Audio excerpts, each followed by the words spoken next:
Bienvenidos a Emprendedores de Éxito. Hoy tengo el placer aquí de tener a Agustín Peral. Él es experto en coaching ejecutivo y productividad, autor del método FASE y autor del libro bestseller en productividad personal, Lidérate, que va en su 13ª edición, enfocado en mejorar habilidades de líderes empresariales. ¿Qué tal, Agustín? ¿Cómo estamos? Bien, Carles, aquí feliz de pasar un rato contigo. He visto que te he pillado en movimiento, así que, bueno, normalmente entiendo que no estás en tu oficina hoy, ¿no? No, estoy en Barcelona. Me vine ayer, domingo, y me quedo hasta el jueves. Sí, esta semana intensa fuera de casa. Muy bien. Bueno, para aquellos que no te conozcan, si te parece, comenzamos con una pequeña ronda de preguntas express para situarnos. Muy bien. Edad. 53 años recién cumplidos. ¿Dónde vives actualmente? Vivo en Valencia, en Rocafort, en un pueblecito cerca de Valencia. ¿Desde hace cuánto? Toda la vida he vivido en Valencia y en Rocafort llevaré Vale. ya 20 y pico años. ¿Cuánto hace que emprendes? 7 años. ¿Y qué te lleva a 7, emprender? pura casualidad. Me convertí en primero carrera directiva, fracaso en el 2012, gordo.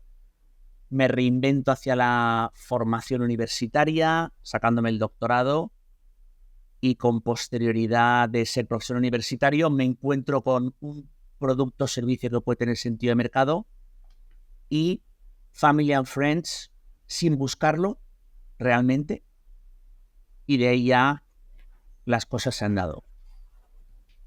¿Te consideras una persona de éxito?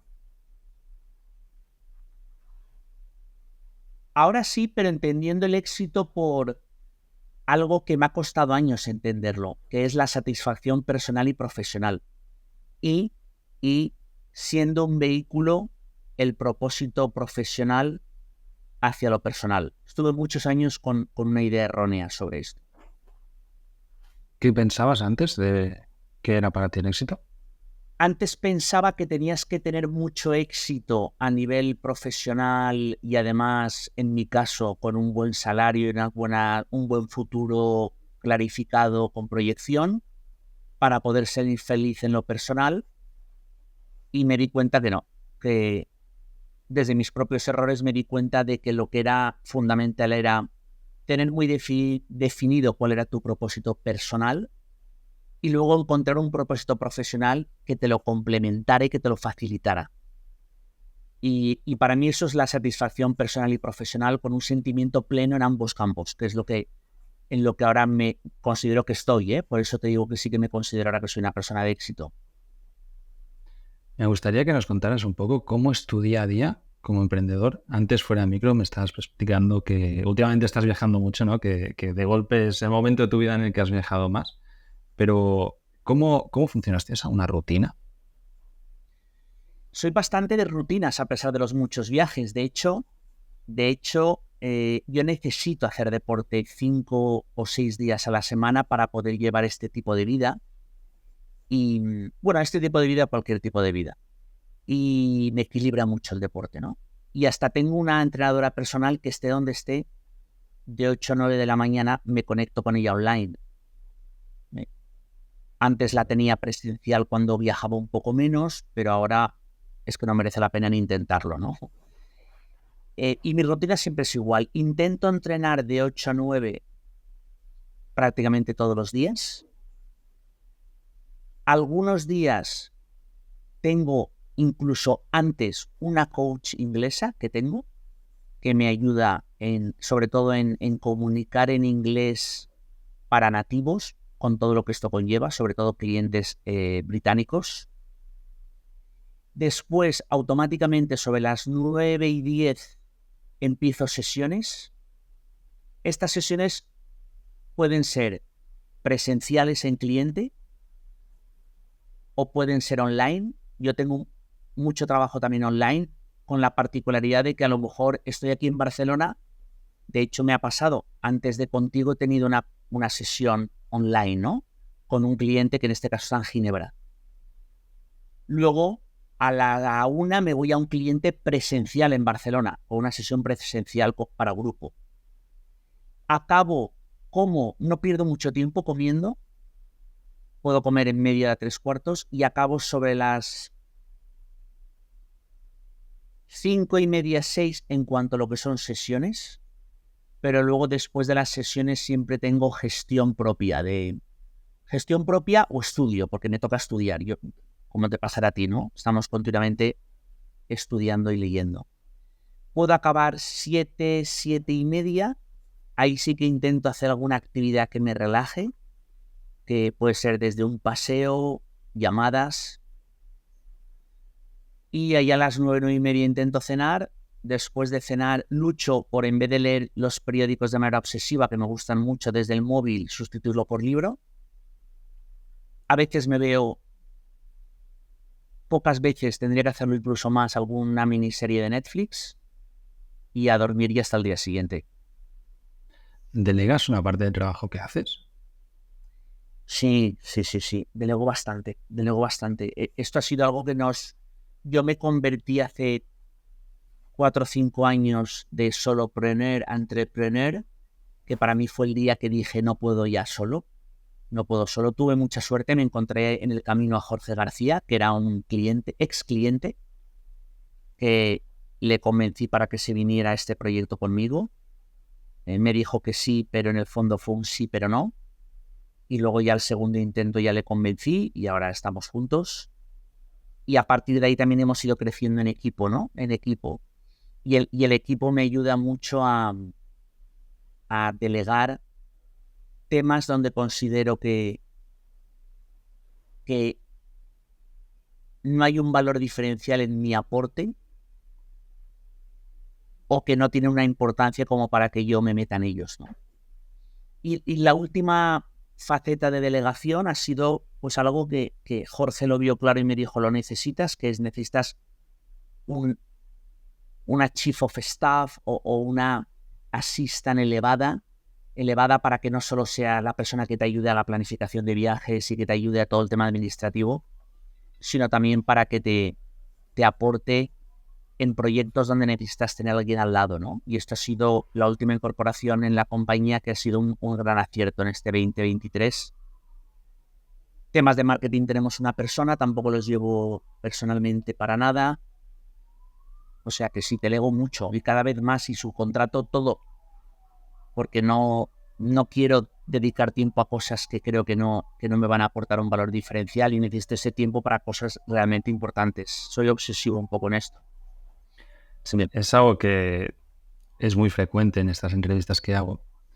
Y me doy cuenta que para los emprendedores de éxito, sobre todo aquellos en los que su marca personal tiene un peso muy fuerte dentro del emprendimiento que están haciendo, en el momento en que van creciendo empiezan a delegar y al final llega un momento en el que también es muy fácil caer en un problema de demasiada delegación, en la que digamos que lo que te ha llevado hacia allí es tu propia marca personal y tu propio crecimiento y tu propia creación de contenido, etcétera. Y llega un momento en el que destinas más tiempo a coordinar el equipo que no a hacer eso mismo que te estaba llevando, ¿no? Y ahí nace el típico burnout, el síndrome de quemarse del propio negocio. Es decir, es que yo no estaba emprendiendo para eso, estaba mejor cuando estaba solo, a pesar de que gana mucho menos. Entiendo que tú lo has solucionado con esta figura que nos estabas diciendo ahora mismo, que es esta persona que está como más elevada al resto del equipo, ¿no? Y entiendo que es la persona que te coordina. Para alguien que está empezando, y no sé si tú también estuviste en esta situación, ¿qué consejo le podrías dar para evitar quemarse en la delegación del propio trabajo de equipo? Bueno, lo que has dicho es fundamental, ¿no? Yo aquí tengo dos ventajas. Jorge, por una parte, que él absorbe muchos temas que a mí no me hacen pleno, por decirlo de alguna manera, y además creo que lo hace mejor que yo. Y luego, por otra parte, tengo a Gabriela como esta persona más elevada que me coordina todo, ¿no? Lo que sí que es verdad es que yo creo que esas tareas que te tocan hacer y que en ocasiones quizá no tienes aún recursos como para poder delegarlas, lo que tienes que volverte es muy eficiente llevándolas a cabo, ¿no? Y además sistematizar cuándo las vas a hacer y cómo las vas a hacer de la manera más eficiente posible. Porque si no, lo que decías, ¿no? Tanto cuando eres demasiado pequeño como cuando creces demasiado, porque tenemos los dos extremos. Soy demasiado pequeño y no tengo recursos para poderme permitir tener equipo para poder ayudarme y me toca hacer cosas que no me gustan, ¿no? O como cuando coges mucho tamaño que ya la coordinación y gestión del equipo me está llevando a un modelo de día a día del que no soy tan feliz. Yo creo que tiene que haber un equilibrio y mejor dicho, ¿no? Lo que tienes que hacer es premiarte con volver a esos basics, que es lo que a ti te gusta, gracias a que vas solucionando los otros temas. Entonces, debe ser el buscar algo equilibrado, ¿no? Algo que yo he aprendido y yo se lo recuerdo muchísimo a los clientes, es que las cosas no son tan complejas. Lo que nos ocurre es que queremos soluciones mágicas cuando de verdad hay que pensar desde la distancia en lo que ocurre y con papel y boli reflexionarlo. Y este tipo de problemáticas que estás poniendo sobre la mesa, de organización, de gestión de día a día, son mucho más sencillas que muchas de las otras cosas que hemos logrado ya en la vida, pero nos falta dedicarles algo de tiempo con distancia. No es dedicarle algo de tiempo a ejecutarlas, no, es dedicarle algo de tiempo a pensar cómo deben convivir con lo que a mí me gusta hacer y se me da muy bien, y además cómo lo voy a hacer más eficiente cada vez y de mejor manera. Totalmente. Me gustaría, desde esta distancia que tú ya tienes por el recorrido, y además por la visión que puedas tener de ir a muchas empresas diferentes o ver diferentes emprendimientos, que esto al final te enriquece muchísimo a la hora de poder dar consejos sobre emprendimiento, ¿no? Para alguien que va a arrancar, ¿en qué crees que tendría que poner foco en un inicio? Alguien que es un solopreneur que dice, yo voy a emprender en lo que sea, en cosas digitales o no. ¿Qué crees que es la clave en lo que no tienes que perderte de ahí? Sin ventas no hay nada. Las ventas. Las ventas. No hay. Primero las ventas, luego los sistemas. Cuando tú logras vender y monetizar, todo lo demás se acaba solucionando. Hay momentos complejos, ¿eh? El momento en que yo me di cuenta que mi propio modelo moría de éxito. Es decir, yo ya no me quedaban horas al día. Y tienes que tomar una decisión de, vale, y voy a crecer y bajo qué modelo y qué tipo de gente va a hacer lo que hago yo. Y no será demasiado personalista lo mío y van a querer solo verme a mí y tienes muchas dudas, ¿no? Pero lo más importante de todo en los inicios es el que tú vendas y que vea y que descubras que el mercado realmente por lo que tú ofreces quiere pagar. Porque hay veces que parece que quiere pagar, pero luego no quiere pagar, ¿eh? Y esto se ve mucho. Totalmente. Te voy a compartir algo que me ha sucedido recientemente y es que entre mi audiencia me di cuenta que había muchos procrastinadores. Entonces propuse dar un curso para ayudar a dejar de procrastinar. Yo soy una persona que soy muy activa y la formación me gusta mucho. Sucedió que también procrastinaron la compra de ese curso. Y me quedé así y dije, el error es mío. O sea, la culpa de este fracaso es totalmente mía. Fue un grandísimo aprendizaje. Es decir, parecía que había mucho mercado porque recibí muchísimos correos de vuelta de gente diciéndome, sí, yo quiero aprender tal, no sé qué. Y dije, bueno, aquí lo tienes, pero si lo procrastinas, pues seguro que no vamos a ningún lado, ¿no? Totalmente de acuerdo en que a veces parece, pero luego no hay. Sí. Antes nos has hablado de que en el 2012 tuviste un fracaso empresarial. Me gustaría... Directivo. Exactamente. De trabajando para otro, ¿no? Me gustaría que nos contaras el mayor aprendizaje que tuviste en esto, ¿no? ¿Cómo nos lo podrías resumir? Porque es un punto de vista que en realidad también es muy privilegiado, es muy único. Sí, mi caso fue curioso. O sea, yo tuve una semicrisis 4 o 5 años antes de que era una señal clara de que aquel sitio no era para mí. Pero caí en la trampa de pensar, si me lo dejo y busco otra cosa, he fracasado, cuando el fracaso era quedarme.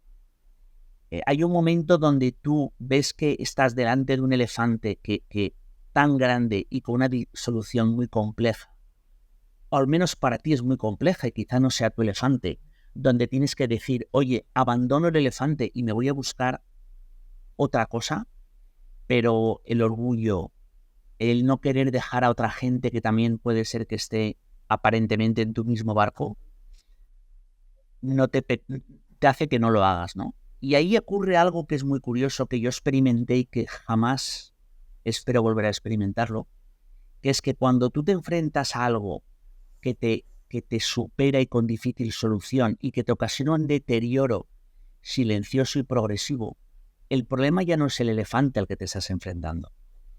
O el toro, quizá un toro sería mejor ejemplo. El problema es que encima ya no eres tú el que se está enfrentando a esto, eres tú menos un porcentaje de ti que se está perdiendo por el deterioro, ¿no? Y ahí es ya esto es caída libre, esto es una versión tuya que va cayendo y un toro que sigue teniendo el mismo tamaño que lo tienes delante, ¿no? Y esto es muerte segura. Hay un momento donde además estás ya prácticamente en modo burnout y donde tú crees que la solución a un tema con difícil solución es trabajar más y más, donde recibes consejos de gente que te ve mal y los rechazas, y este fue mi gran aprendizaje. Cuando hay señales evidentes hay que parar y tomar decisiones. Y yo pensé que la solución era trabajar y trabajar, ¿no? Y acabé mal. O sea, acabé en una situación, un despido, un deterioro personal tremendo, con consecuencias personales, evidentemente, y una separación. Y luego el recuperarte en esas capacidades que se han ido deteriorando, pues lleva mucho tiempo también, ¿eh? Luego la recuperación me costó tiempo y mucho esfuerzo personal. Es algo que se ve muchísimo entre emprendedores y es sencillamente, yo creo que el coste invertido. Cuando tú ya has invertido mucho tiempo y mucho esfuerzo, hace que inviertas más y es justamente la analogía que decías, ¿no? De que cada vez tú rindes menos porque es una versión deteriorada de ti mismo, la que está ahí, enfrentándose a un problema que cada vez es mayor. Y es muy difícil porque no creo que haya una receta de solución ante esto. Porque no sabes cuándo hay que frenar o no. Porque muchas veces hay baches, hay crisis que son momentáneas que se pueden recuperar, ¿no? Y cuando estás metido, no tienes esa visión. En esto juegan un papel muy importante los mentores. Y antes has hablado de mentores o de consejeros que tienes en tu vida. Me gustaría que me explicaras un poquito sobre ello, porque nos contabas que tienes a una coach, una entrenadora personal. ¿Cómo y que también que tienes un mentor de temas de hablar en inglés, ¿no? ¿Cómo los escoges? ¿Y qué priorizas a la hora de escoger un mentor? Porque es algo que es muy frecuente, pero es muy difícil encontrar a un buen mentor. Sí. ¿Qué proceso error, tienes? ¿no? Prueba error. Entrenadoras personales he tenido 2. La primera me ayudó, pero no es lo de la segunda. Y lo que hago es profundizar en lo que necesito y pedirles que me legitimen que tienen la solución para mí, ¿no? Yo no quería solo una persona que me tuviera en forma. Yo quería una persona que además me ayudara a mejorar postura corporal. Tanto en las charlas, ¿no? Luego más te hacen una foto, una charla y te ves y dices, menuda chepa, ¿no? O no tengo una buena postura, o sentado en una entrevista. Y cuando le explicaba todo esto a la entrenadora, me gustó mucho esta segunda entrenadora, el enfoque que me dio, ¿no? Y luego las primeras sesiones. Pero yo creo que es pasar un buen briefing de lo que buscas, ver que esa persona te está trasladando una fórmula legítima y potente para luego tú en las sesiones ir comprobándolo desde una prueba inicial y si no, a buscar otra persona, ¿no?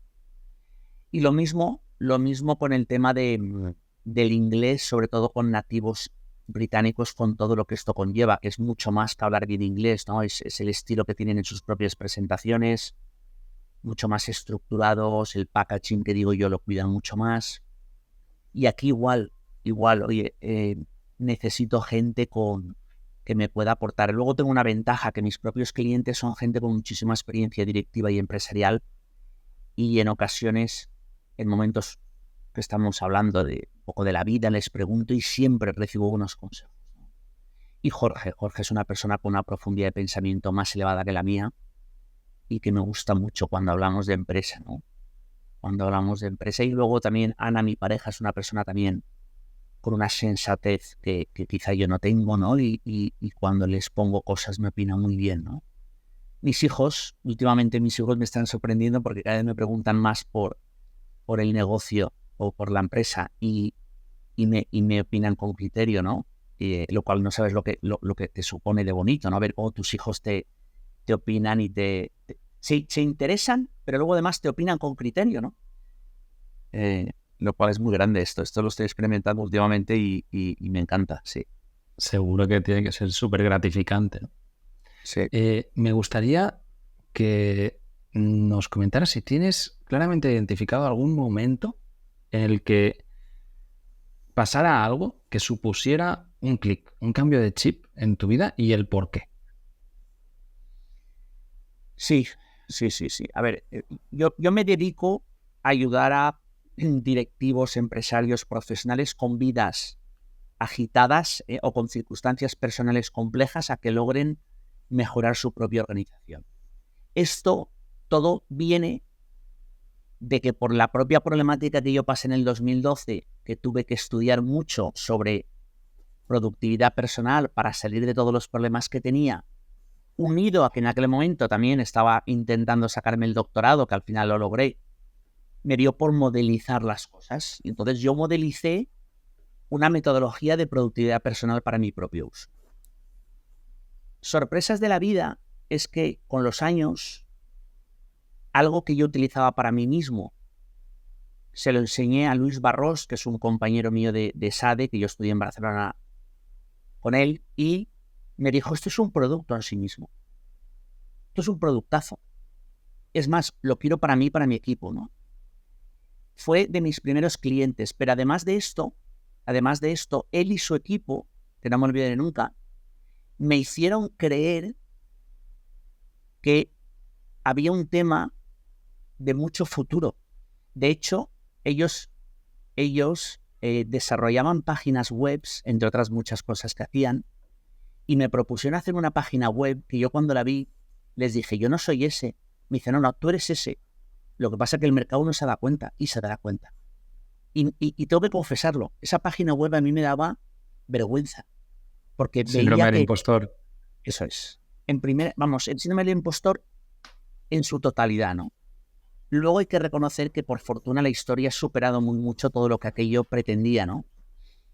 Pero esto fue un momento importantísimo para mí, el creérmelo y decir, oye, sí que puede pasar algo, ¿no? Y luego, oye, es que ha pasado y mucho más de lo esperado. Entonces yo creo que eso fue un momento importante. Ellos estaban en Madrid, yo estaba en Valencia, aún no había dado el salto a salir de Valencia.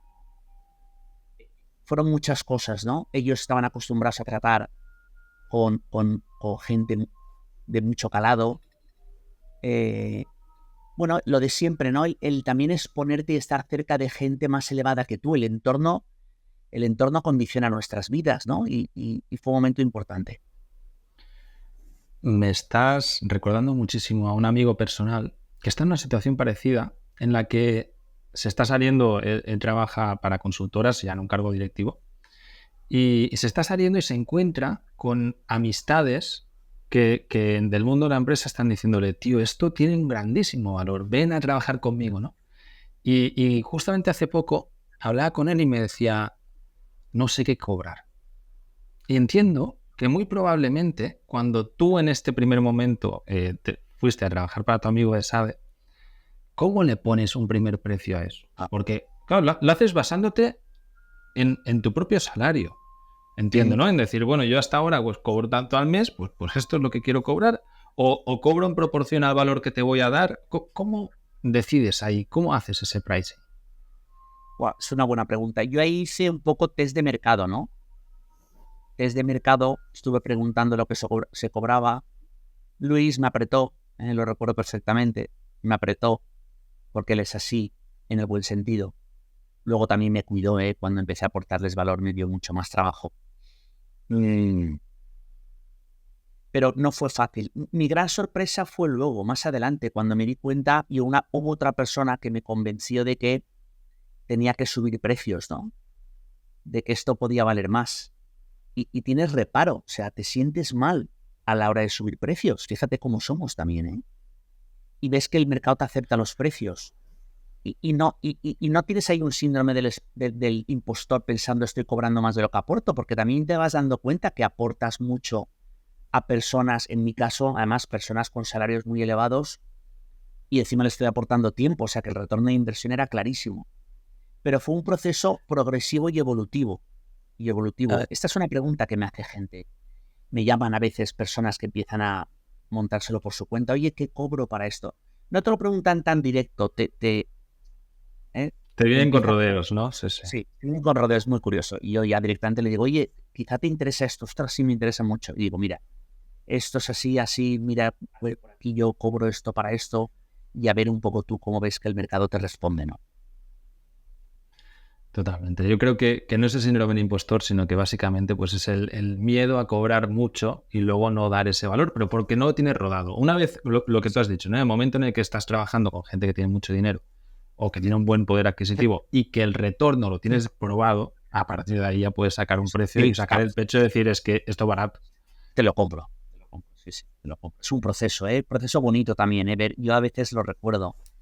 También luego tuve 2 clientes muy pequeñitas, lo que les cobraba por hora, ¿no? Y digo, madre mía, ¿eh? Y a veces las veo y nos reímos. Bueno, es un proceso. Antes nos hablabas de la metodología que fuiste En- implementando, ¿no? Y fue este primer servicio, del el generar un método de... Oye, Entiendo que eres una persona estructurada y metodológica. Me gustaría saber, a nivel personal, pero también a nivel profesional, si tiendes a tener un plan de vida y luego seguir una hoja de ruta o vas improvisando según te lo vas encontrando. ¿Cómo funcionas en este sentido? no, ahí soy de libro porque además, por 2 razones. Una, porque me gusta y sé que funciona. 2, porque además creo que debo ser ejemplo también para lo que luego predico, ¿no? Nosotros tenemos, y lo hablamos con los clientes, en una parte del proceso, tenemos identificadas que hay 5 subáreas que influyen en el bienestar de una persona.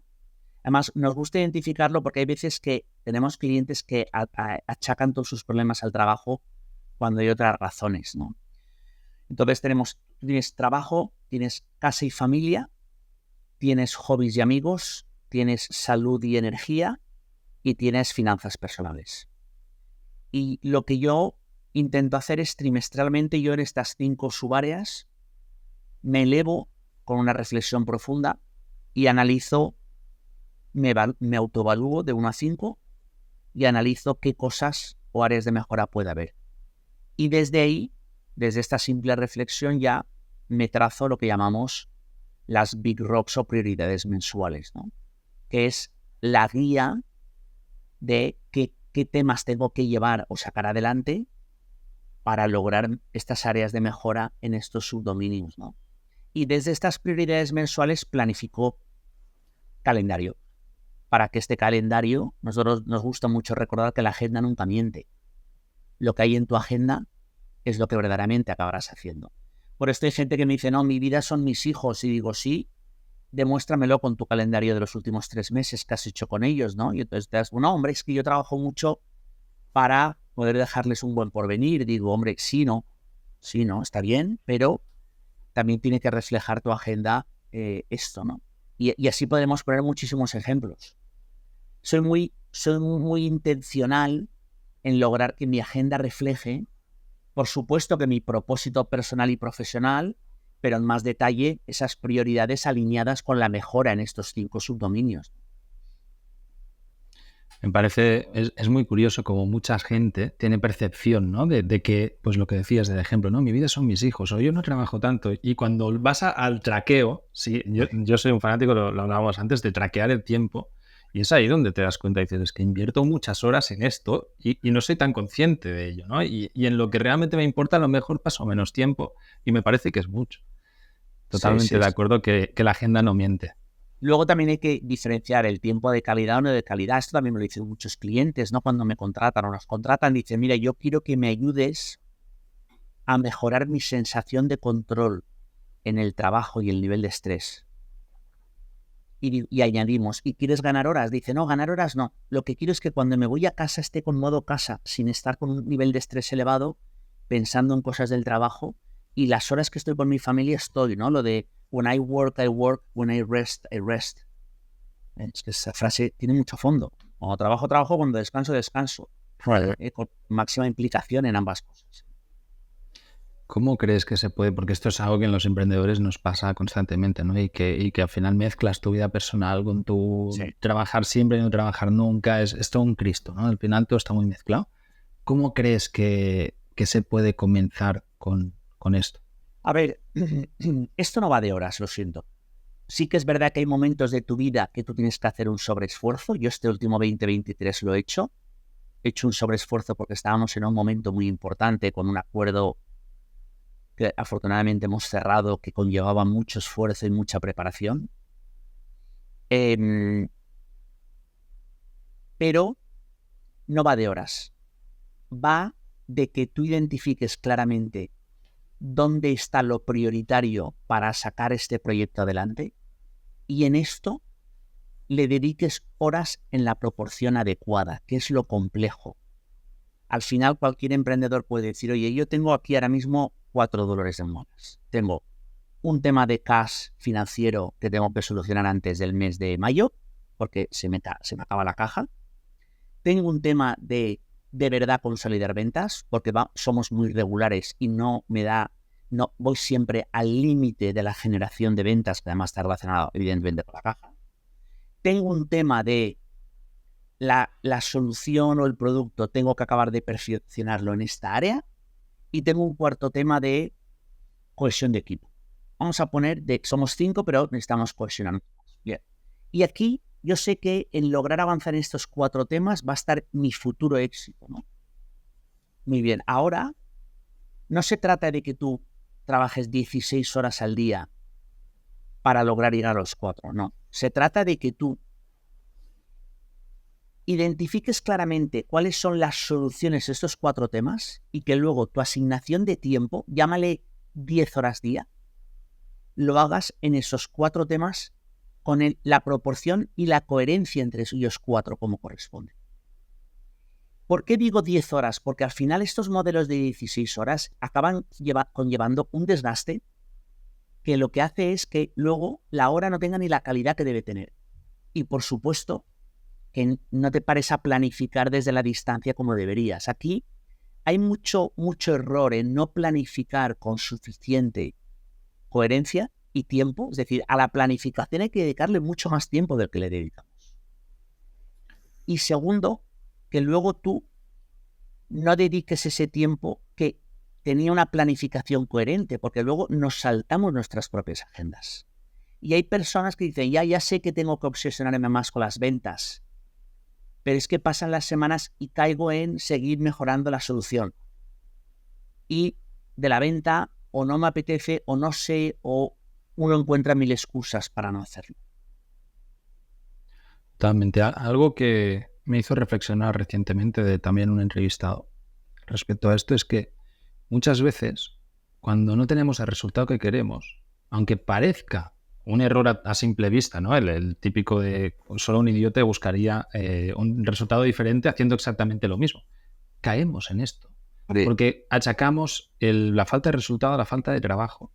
Y muchísimas veces, en la mayoría de las ocasiones, no es la falta de trabajo, sino es la falta de dirección. Y no dedicarle ese tiempo a la introspección, tanto personal como de negocio, hace que sencillamente te vuelvas un burro. O sea, que vayas a más en algo que no está yendo direccionado. Total. Y además hay un momento donde no ves por el propio agotamiento, ¿no? Y la propia frustración de decir con tanto esfuerzo, ¿no? Y pasan las semanas y procrastinamos, porque, claro, es muy duro salir a pedir financiación y pasar rondas. Esto es duro y que te rechacen y levantarte y que te rechacen, ¿no? O rechazos en las ventas. Y en cambio, el estar en tu zona de confort, mejorando la solución de tu producto, es mucho más gratificante y llevadero que el otro. Pero no tiene que haber un equilibrio entre todo. Totalmente. Antes hablabas de que te estructuras pues de libro y ya que tienes un libro que tiene un bestseller, pues vamos a hablar un momento de tu libro. Me gustaría preguntarte qué te ha aportado como emprendedor haber escrito y publicado tu libro. Mucho. mucho. Yo soy un mal escritor. Me supuso un esfuerzo tremendo escribirlo. Sí que es verdad que venía de otro esfuerzo todavía peor, que fue sacarme el doctorado, que esto sí que fue tremendo.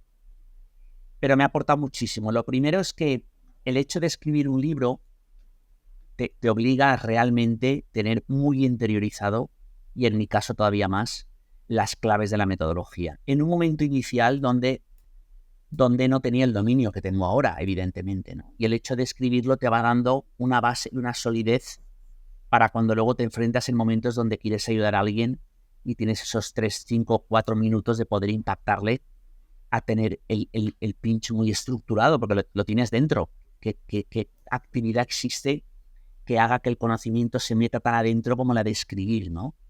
Esto es uno. Dos, es que verdaderamente el libro, en muchos casos, a nosotros nos sirve de entrada a clientes. Nos llaman clientes que se han leído el libro y dicen, oye, el libro me ha gustado, pero quiero más, ¿no? Y quiero que me ayudéis o que ayudéis al equipo. Y luego también hay que reconocer que credibilidad para la marca. Al final, yo en la vida pensaba, yo creo que ni yo ni mi editorial, que el libro iba a pasar por tantas ediciones y encontrarse a un vivo que se ha convertido, como llaman ellos, creo, un long tail, ¿no? Que se va a quedar porque ya son 13 ediciones y además es en parte un clásico en la productividad personal, como ya algunas personas me llegan a decir, lo cual no sabes lo que le agradezco. O sea que todo han sido ventajas. Y otra, que es el coger el hábito de la perseverancia de escribir. O sea, escribir un libro todos los días, escribir, revisar. Conlleva que desarrolle un músculo de perseverancia, ¿no? Como las personas que el maratón desarrolla una perseverancia y una disciplina brutal, ¿no? Yo no he corrido nunca un maratón, no me atrevo, pero creo que es algo también, vamos, para descubrirse, ¿no? Mis hijos que compitieron en waterpolo y yo los veía y decía, esto algún día les va a traer algo positivo, porque el esfuerzo que hacen estos nanos saliendo de la piscina todos los días a las 11 de la noche, y pues sí, yo creo que todo esto intrínsecamente tiene algo de esfuerzo y de perseverancia y de hábitos. Totalmente. En tu caso, luego tuviste una recompensa, ¿no? Es decir, te ha recompensado con creces. Yo creo que también el camino del escritor puede ser muy duro, de que publiques un libro y que no lo vea nadie. Y ahí se ha quedado el libro, ¿no? También depende de lo que lo muevas o no, pero entiendo que es un momento que puede ser muy frustrante también, ¿no? Y te puede dar incluso mensaje opuesto, es decir, hostia, el esfuerzo está totalmente desproporcionado con el resultado que he tenido por lo malo. Yo tengo un segundo libro que para mí es mejor que el primero y se ha vendido muy poco. No ha pasado de la primera edición.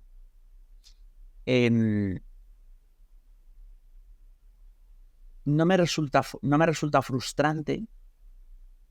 También es verdad que luego también lo tenemos en modelo conferencia y el haber escrito el libro me viene muy bien para estas conferencias. Yo creo que hay que buscar las partes positivas, pero yo creo que es difícil arrepentirte de haber escrito un libro, ¿eh? Porque es una... No, que depende del motivo por el que lo hayas escrito. Bueno, o sea, cierto. Ahí sí, totalmente de acuerdo. Si tú lo has hecho buscando la fama o buscando el retorno económico, ¿no? Es decir, hostia, es que quiero dedicarme a escribir y quiero que esto me pague. Entonces puede ser un arrepentimiento después. Dices, hostia, no tengo resultado, vaya gracia. Si tú lo has hecho introspectivamente o incluso a modo de reto y verte capaz de haber publicado un libro, yo creo que ahí sí que... Sí. Aunque no lo compre nadie, lo he logrado. Te compro la idea, sí. Pero bueno, también lo de siempre, ¿no? Reflexiona qué ha ido bien y qué ha ido mal. Ayer con mi hijo Pablo hablaba, ¿no? Ha tenido un problema esta semana en la universidad con un trabajo con el equipo, ¿no? Y se me quejaba y digo, Pablo, cariño, si quieres nos pasamos una hora hablando de lo injusto que es la vida o decidimos hacer esto. Analiza qué puedes haber hecho tú mal, qué puede haber fallado por parte de tus compañeros, saca aprendizajes y tira adelante porque ya lo habéis acabado el trabajo. Te has supuesto más horas de las necesarias y un cabreo, pero adelante, ya por otra, ya no falla las siguientes, que si no...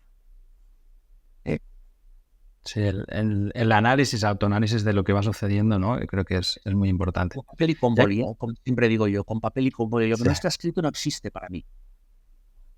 Totalmente. Ya que estamos hablando de libros, me gustaría también, si nos puedes recomendar 2, 3 libros que te hayan supuesto un gran aprendizaje también. Hay libros que te pillan en algún momento de tu vida, por lo que sea, ¿no? Y te generan un momento eureka y dices, hostia, ¿cómo no he entendido esto antes? ¿No? Y esto es muy personal y a cada quien le pillan unos libros u otros. ¿Hay alguno que recuerdes así rápido y Sí, digas, mira? sí, claro, que recuerdo. Y además has dicho algo que yo creo que tiene todo el sentido, ¿no? Que es que los libros te pillan en momentos vitales donde esos libros se convierten en todavía más importantes para ti, ¿no? Diferenciando lo que es entretenimiento, que es algo también muy importante. Ana, mi pareja, es una devoradora de libros de entretenimiento, ¿no? Yo este hábito no lo tengo, yo soy un poco de leer mucho de lo mío, que ella también se ríe de mí, ¿no? En esto. Yo hubo, en esta época tan dura y tan mala, El monje que vendió su Ferrari de Robin Sharma me vino bien por el pensar que había segundas oportunidades en la vida, en un momento donde te ves como un fracasado, donde además es que tus amigos te dicen, joder, es que macho, lo tienes mal, ¿eh? O sea, es un momento duro, te lo dicen intentando ayudarte, pero también reconociendo y estamos todos en nuestro mejor momento profesional y tú te has hundido a un nivel que era impensable. Bueno, y ahí necesitas agarrarte a algo y estos libros vienen bien, ¿no? Este me vino bien. Luego, sobre mi materia, hay un libro que a mí me encantó, porque además creo que sigue siendo un tema actual y ya tendrá el libro 8 años o 9, que es Deep Focus de Cal Newport, sobre el evitar distracciones, ¿no? Y el volver a recuperar la capacidad de trabajar con atención plena en una misma actividad durante 30, 45 minutos, que es algo que ya la gente no hace. Y no te cuento las nuevas generaciones porque nadie les ha enseñado a hacerlo. Es tremendo. Este libro también me gustó mucho. Y luego hay un libro reciente que te lo habrán dicho por activa y por pasiva, que para mí es brutal, que además nos ha venido muy bien para reforzarnos una idea de nuestra propia metodología, que es Atomic Habits de James Clear, que es un pedazo de libro. Entonces, estos libros así, te he dicho, uno muy antiguo, pero en un momento vital muy importante, uno que para mi profesión fue importante porque era uno de nuestros pilares en aquel momento, y otro que me he leído recientemente que me ha venido muy bien para una idea que estábamos dándole vueltas, ¿no? Yo creo que es uno de los mejores hábitos, la lectura, que se pueden tener a todos los niveles, ¿no? Y el efecto además que tiene en tantas cosas, en tu capacidad de inspirarte nuevas ideas, de mejorar tu concentración, de comunicar, de estructurar.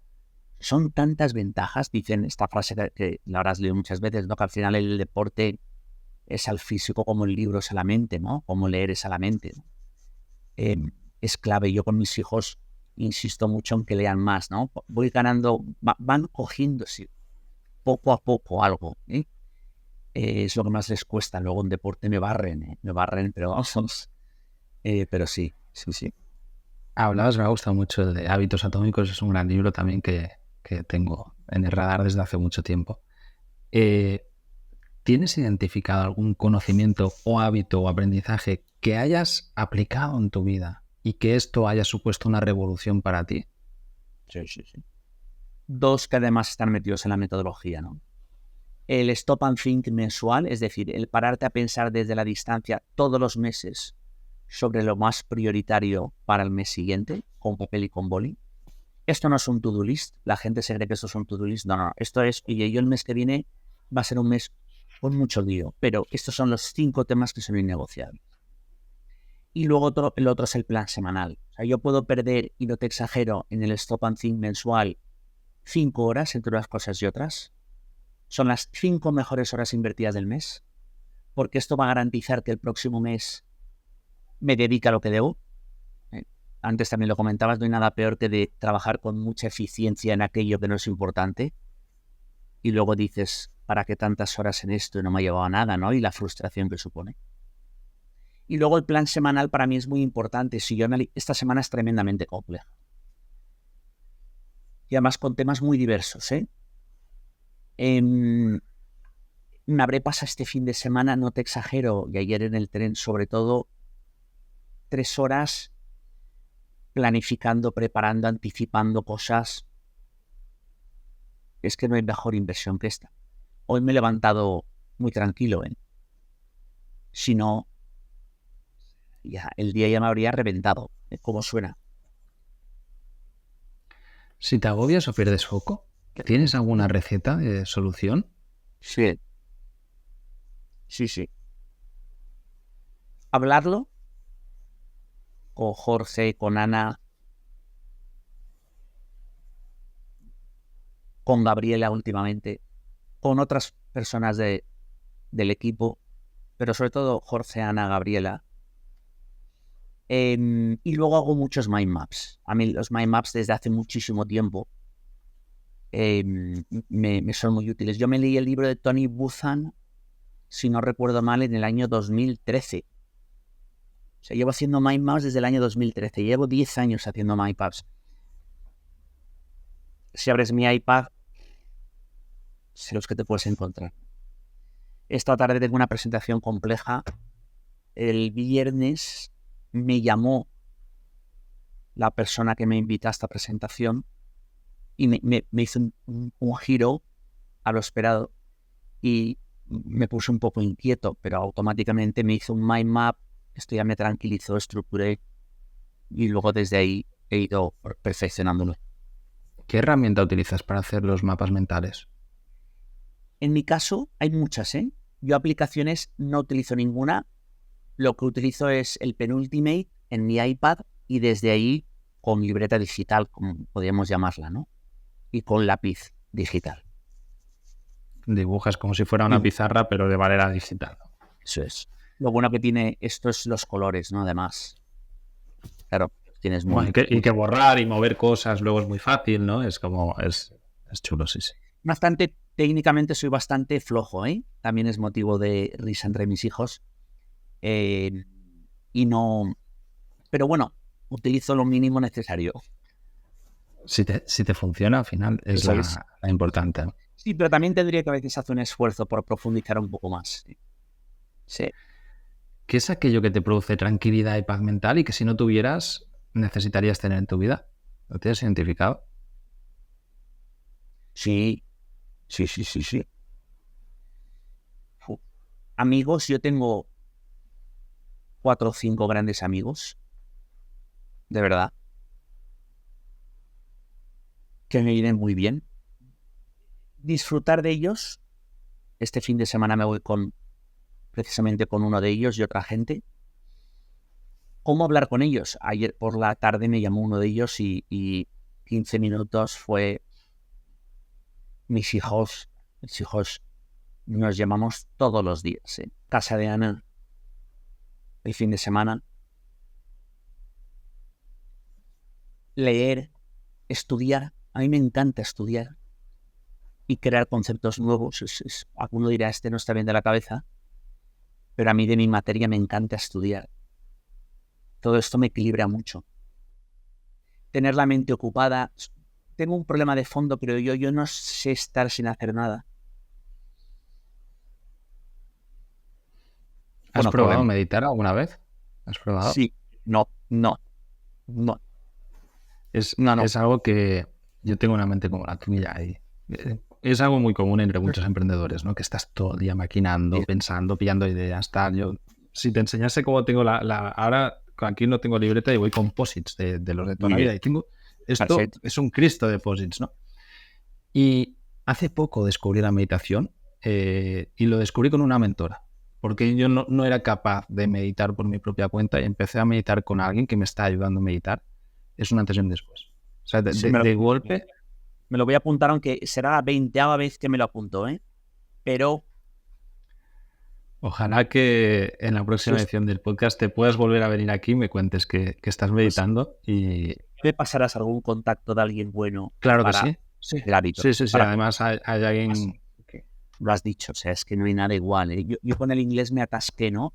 Hablo muy bien inglés, no tengo ningún problema, los clientes nativos no me ponen ningún problema, pero hubo un momento que tenía una frustración por no poder elevarme más, mejorar y al final he cogido un hábito de enriquecimiento, ¿no? lo he encontrado, pues esto, y me costó, ¿eh? No me resultó fácil, ¿eh? ¿Cómo mejoraste este hábito de inglés? Porque es algo que le pasa a mucha gente que piensa, yo por ejemplo hablo inglés en mi día a día además y estudio en inglés, leo en inglés y demás, pero soy consciente que cuando me comunico no lo hago de la manera correcta. Se me entiende perfectamente, nunca hay Sí. queja porque ven que haces un esfuerzo, pero no es nativo. ¿Qué pequeños tips nos podrías dar al respecto? Aprendizaje intencional. El aprendizaje intencional es, oye, al final, verdaderamente a mí, ¿qué es lo que me vendría bien? Es un tema de enriquecer vocabulario, es un tema de mejorar mi inglés coloquial fuera de lo que es mi topic, es un tema de mejorar mi acento y sobre eso, ver qué herramientas y qué fórmulas existen para mejorar, ¿no? Y desde ahí ir pivotando hasta que encuentras la tuya. Y yo por fin, digo por fin, porque es que ha ocurrido hace muy poco, lo hablaba ayer no sé con quién, he encontrado la fórmula de mejorar. En mi caso yo quería mejorar vocabulario, dar menos rodeos. El inglés da mucho menos rodeos al comunicarse que nosotros. Quería un lenguaje mucho más directo. Y todo esto requiere de mejorar el vocabulario, porque si no, para expresar una idea, das muchas vueltas, porque no encuentras la palabra idónea, ¿no? Y está siendo un aprendizaje intencional con papel y con boli. Es que me pongo todos los días 15, 20 minutos a darle, ¿no? También me decía otra persona, un cliente el otro día, pero, ¿para qué? Si tú vamos, te he oído y hablas brutal. Digo, no, o sea, no. Quiero, si tú eres coach de nativos ingleses, yo no me puedo permitir que no haya un esfuerzo de mejora para ponerme a su nivel. Es que tiene que ir dentro de mi forma de trabajo. Y no podría no hacerlo así, ¿eh? Algo que, y como padre me gustaría saber tu opinión, algo que vemos frecuentemente, sobre todo los que hemos nacido en el Estado español y hemos pasado por el sistema educativo actual, o entendemos cómo es el sistema educativo actual, que está lleno de carencias. Por ejemplo, algo tan básico como que no nos enseñen a leer una nómina o hacer la declaración de renta, que es impensable, ¿no? Y dices, pero a ver, cojones, es algo que vas a hacer toda la vida. O sea, por lo menos la declaración, ¿no? Pues que te preparen para ello. ¿Qué crees que sería, en qué dirías tú? Oye, mira, el resto no lo sé, pero en esto, metenle caña, por favor, que del sistema educativo salgáis por lo menos con esto. Y entiendo que como padre, claro, tus hijos han pasado por este sistema, ¿no? O están pasando. Dices, Sí. ostras, es que le veo tantas carencias que hasta qué punto tiene sentido o no el que yo le pueda recomendar a mi hijo que esa universidad o no. Por ejemplo, ¿no? Claramente la organización personal es que es la base de todo. La organización personal y la planificación de la vida. Con una metodología, una sistemática, que hay muchas, la nuestra o cientos de más. Pero es que es la base de todo. El decir, oye, ¿cómo organizo mi vida alrededor de unos objetivos y alrededor de los 5 subdominios del bienestar, ¿no? Y cómo cojo el hábito de pararme a pensar desde la distancia. Este tipo de cosas para mí tendrían que ser una obligación. El problema es que es un sistema que no está basado en el pensamiento propio. Está basado en la repetición de conocimiento, ¿no? Y entonces, esto que estás diciendo, totalmente de acuerdo, pero claro, te estaría enseñando a pensar. Entonces, es un problema de fondo. Yo me pongo, ya ni me cabreo, fíjate. Lo que he hecho ha sido desde mi modesto esfuerzo, porque me equivoco también en muchas cosas, intentar a mis hijos ayudarles a pulir algunas de las carencias, ¿no? Pero sí. Es como lo de el modelo americano en cuanto a que desde pequeño trabajes, lo veo tan importante. Yo convencí a mis hijos que desde antes de empezar la carrera ya trabajaran en verano. Lo han hecho. Y siendo personas como yo, con una inteligencia muy media, creo que en esto sí que tienen un valor, ¿no? Que es que ya han visto mucho, teniendo 23 y 22 años, ya han visto mucho, mucho y distinto gracias al tema prácticas y han pasado ya por muchas situaciones de todo tipo. Sí, el modelo americano esto lo hace desde los 15 años, con los Sam Jobs. Creo que también sería algo muy positivo que empiece uno a... Porque además has hecho tú antes cosas que ya el propio trabajo te llevaría a ellas, a tener que leer una primera nómina, a tener que hacer una primera declaración, a la parte burocrática de la vida que luego está por ahí. O sea, son tantas cosas y hay tiempo para todo. O sea, al final, luego están las teorías contrarias, ¿no? Que una persona con 15 años tiene que pasarse 2 meses sin hacer nada. Pues no lo sé, la verdad es que tendríamos que ir a expertos, pero, oye, qué mínimo que trabajes 3, 4 semanas al año y que asumas una responsabilidad, ¿no? Agustín, ya nos quedamos sin tiempo y me gustaría hacerte una pregunta, una recomendación. Y es que si tienes alguna compra reciente de 100 euros o menos, o de alrededor de 100 euros, que recomendarías encarecidamente, algo que digas, pues es la tontería más grande del mundo, pero que digas, hostia, pues a mí esto me ha venido muy bien y se lo recomiendo a todo el mundo.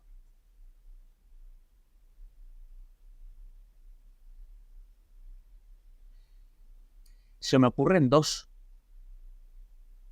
Las cintas elásticas que me recomendó mi profesora, Romina, para cuando nos conectamos a distancia simulan un peso y es brutal, ¿eh? Yo no sabía ni que existía. Y luego hay una que a mí me ayuda mucho en mi día a día, que evidentemente no va a ser para todo el mundo, que es una maquinilla eléctrica, porque lo de afeitarme todos los días con espuma y máquina, afeitar, no me gustaba nada y ahora me afeito con maquinilla eléctrica. Pero me reafirmo mucho lo de la maquinilla eléctrica, lo pienso un montón de veces. Mira cómo es la mente también, ¿eh? Esta pregunta me gusta mucho porque siempre salen cosas, ¿no? Sí. Y ves cada quien, pues, sus truquillos que tienen de la vida. Por último, si tuvieses la posibilidad de poner una pancarta en un sitio mega visible, en Plaza Cataluña, en Barcelona, por donde pasa mucha gente, con el mensaje que tú quisieras, con el mensaje que tú quieras en ella, ¿qué pondrías y por qué? Lo tengo tan clara. Dependemos de nosotros mismos. El por qué es porque, a ver, yo soy una persona con muchos errores en la vida, pero y está en una situación donde pensaba que no iba a levantar cabeza, lo tengo que decir como suena. No iba a levantar cabeza, no que me fuera a quedar toda la vida mal, pero sí que no iba a recuperarme a nivel profesional y no iba a encontrar mi sitio y me da cuenta que con coherencia, con esfuerzo y perseverancia uno se puede recuperar, ¿no? Pero es que veo tantos casos así. Lo que ocurre es que ese de dependemos de nosotros mismos conlleva pararse a pensar desde la distancia, elaborar planes y ejecutarlos con perseverancia. Y requiere una disciplina que muchos días no apetece, ¿no? Pero ese sería mi mensaje. Creo que no podía estar más acertado. Así que mil gracias, Agustín. Espero que hayas pasado un buen rato y que dentro de un año o una cosa así te puedas volver a venir por aquí y nos cuentes pues más cosas para que aprendamos de tu experiencia. Un abrazo enorme y hasta la próxima. Igualmente, Carles, un disfrute tremendo. Gracias.